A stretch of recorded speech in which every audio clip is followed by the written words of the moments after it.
I'm no hero. I'm just a bloke. I'm just a bloke who watched for 3 or 4 days in February something that I never thought I'd see in my lifetime. And I was fed up with sitting watching TV and thinking, I'm sure I can do something.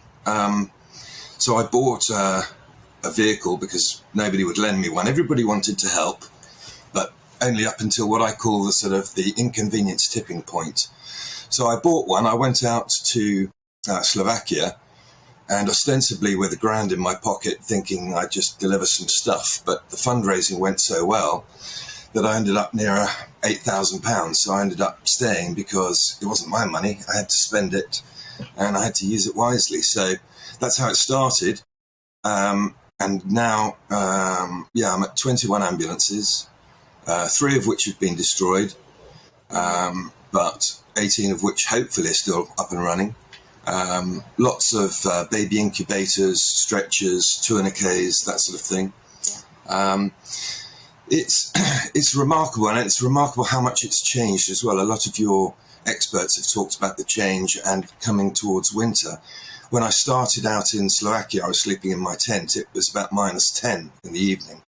And of course, right now it's much easier with the weather being the way it is. But as we get closer to winter again, that situation becomes much, much harder. And what have you thought about the efforts of the West so far? Because we were speaking to a Major General earlier, Chip Chapman. I don't know if you saw that. And I was saying, Yes. We've given billions, 2.3 billion, I think, is the figure at the moment. And Boris has been quite popular, very popular, in fact, in Ukraine. He's sort of the figurehead of the Western efforts of supporting Ukraine. Do you think there's still much more we need to be doing? Or actually, have you been quite impressed with the way we've stepped up? No, you're absolutely right, Mercy. And to be honest with you, British people are not always popular abroad, but there is no more popular person than a Brit in Ukraine at the moment. They think that Boris is fabulous. And I think that from my perspective, what Boris has done over the last 6 months has been fabulous. I was in Kosovo just shortly after Tony Blair became almost their knight in shining armour, and Boris is pretty much the same now.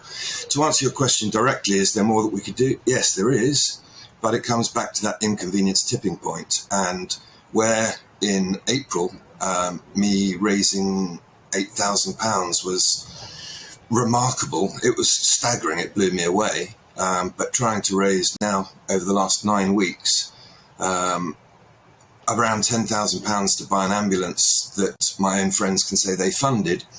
I'm at £800 at the moment, and that's taken me 9 weeks. And that's just a reflection of the way things are.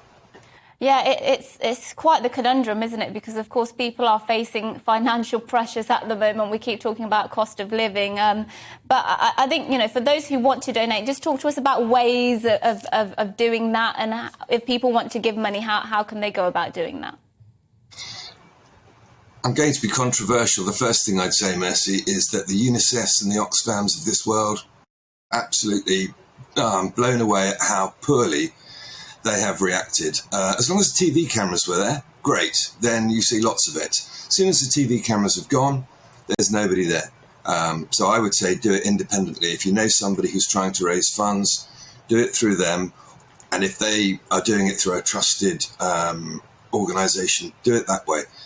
But, anybody can make a TV advert. All you've got to do is walk through the borders and see that those people are gone when the TV cameras are gone.